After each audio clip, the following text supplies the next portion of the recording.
So my first part is just to explain a little bit why I picked this. I have some homosexual friends in high school who I'm really close to, and that's part of why I'm really passionate about this, because I care about them and who they are and what they stand for. And I also believe that everyone should be accepted as they are, because I'd like to be accepted as I am. So there's that. And then I've been studying legal in the Legal Studies Academy for 3.5 years, 4, whatever you want to call it. So we'll get to that part later about why the 14th Amendment justifies my stance, but that's part of why I picked this topic. And then my goal is, it might be a little bit obvious, but my goal is to legalize homosexual marriage in Virginia and eventually the whole United States, even though that probably won't happen anytime in my lifetime, or yours for that matter. I don't know. It might. Apparently they think so. And then the second goal, which I'm going to try to get to by doing this, by having this event, is to provide credible information so that you can build your own standpoint, but with the right information. And then, lastly, to make a difference in the community, because that affects all of us, not just one of us, because we are the community. Moving on, we have the history of homosexuality, which, I mean, you can go back and read the Bible and what it says, but that's not really a textbook. So we don't really know how long it's been, but more recently in the 1960s, there were the Stonewall riots, which some of you might know of. It was in New York City, and it's called Stonewall riots because of the Stonewall pub or bar.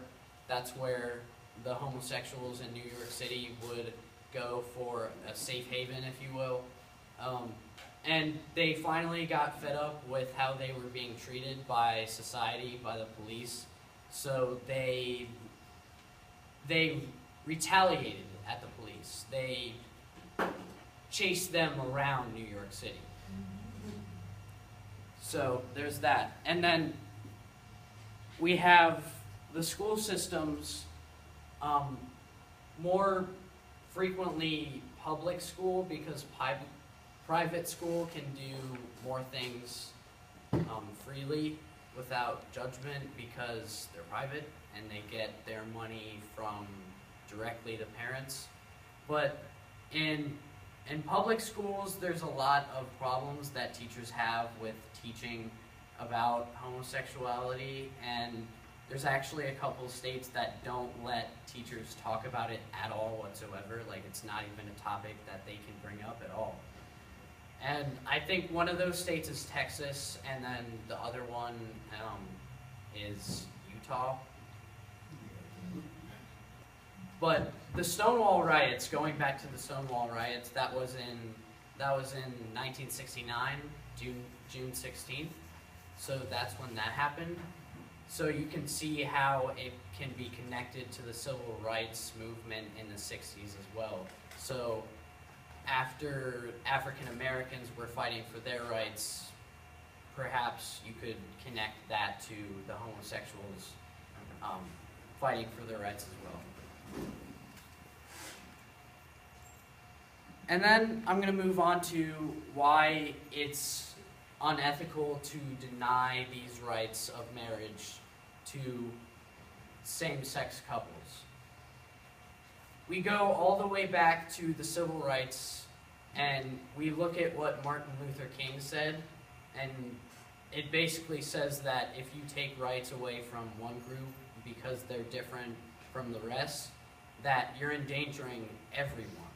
Everyone in the United States was endangered by what he's saying. He's saying that everyone in the United States was endangered by the African Americans not being able to vote, not being able to own land, not being able to be free.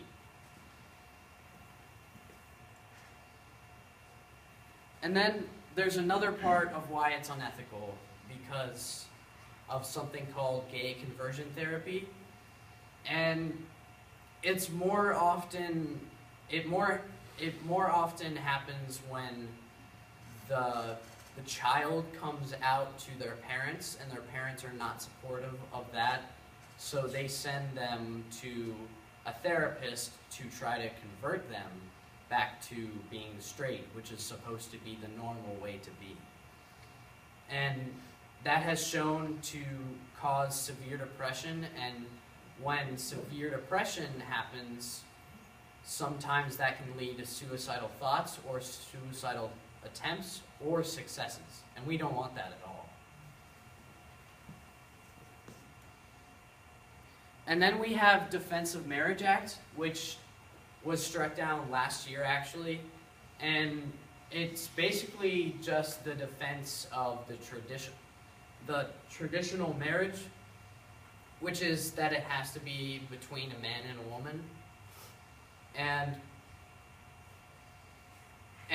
they, how should I put it? They say that it should have to be between a man and a woman because marriage is for procreation.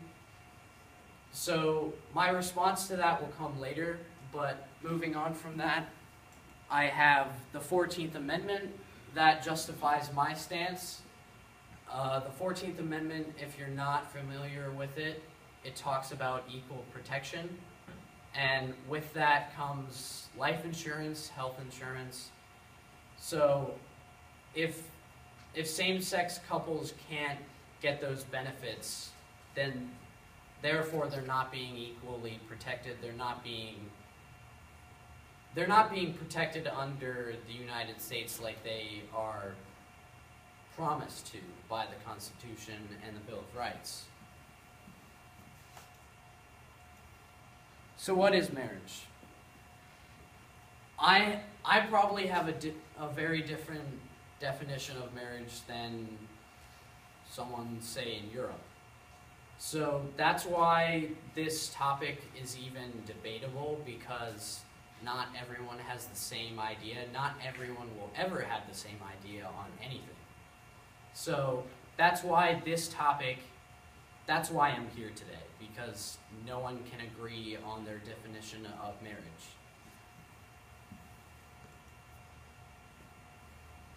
And then we have, when you do grant that freedom to marry to same-sex couples, if they had already had children possibly adopted, or for instance, an example like a man and a woman were married and they had a child and then they divorced and the woman decided to become a couple with another woman, then that could be seen as teaching tolerance to children, which is a really, really important life lesson to learn, because wherever you go, you're going to meet someone who's different than you. And if you can't handle that, then you're going to have a very hard time going forward in life. And that's just life.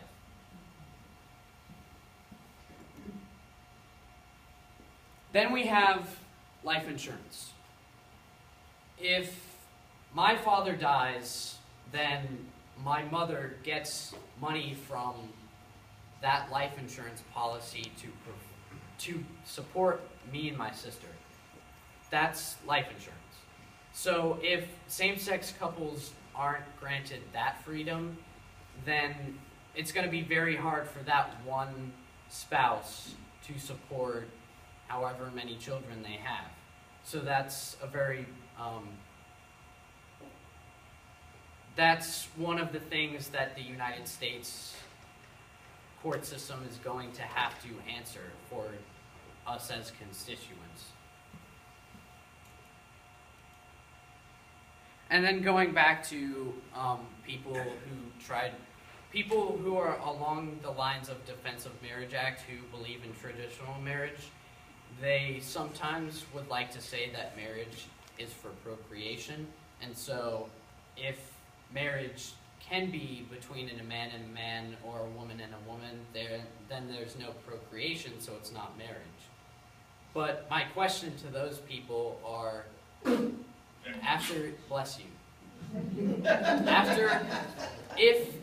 you get a divorce, what happens to those children's legitimacy? Are they not humans anymore? I mean, they're still living, so they have to be.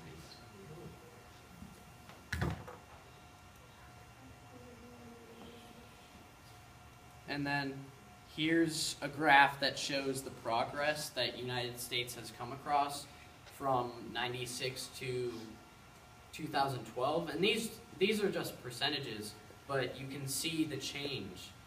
The bottom line is people who think that same-sex marriage should be legalized in the United States, and you can see it growing. And then the other line on the graph is the people who believe traditional marriage should be the way marriage should always be. So you can see that they are declining as the other line is ascending.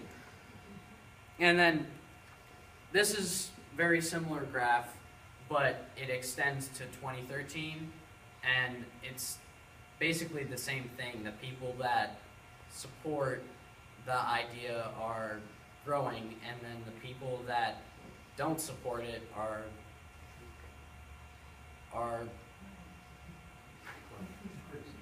they're decreasing, yeah. And then now we're going to do an activity that I came up with. It's called philosophical chairs, and basically what's going to happen is you're going to vote with your feet. There's a sign that says negative over there by the coffee, and there's a sign that says neutral over there by the drinks, and there's a sign that says positive over by volunteer here. So I'm going to ask a question, and based on that question, you're going to get up and you're going to go to whichever area you choose.